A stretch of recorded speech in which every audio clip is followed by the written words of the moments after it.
বিহার রাজ্যের গয়াতে যে বৌদ্ধ বিহার রয়েছে সেখানে অবৌদ্ধদের নিয়ে একটি কমিটি গঠন করা হয়েছে।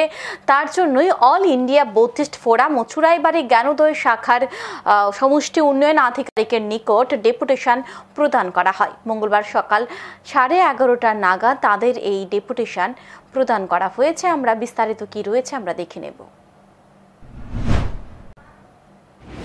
যেখান থেকে আমরা শান্তির বার্তা দেই, যেখানে গিয়ে আমরা শান্তি খুঁজে পাই, সেই বিহার আমাদের জ্ঞানোদয় বৌদ্ধ বিহার। আমরা আজকে এখানে সমবেত হয়েছি সেই কারণে আমাদের যে পাটনা বুদ্ধগয়া সেটা আজকে আমাদের হাতে নেই, সেটা অবৈধিক কিছু হাতে চলে গেছে। যাতে করে তাদের হাত থেকে পুনরুদ্ধার করা যায়, তার জন্যই আজকে আমাদের এই ডেপুটেশন।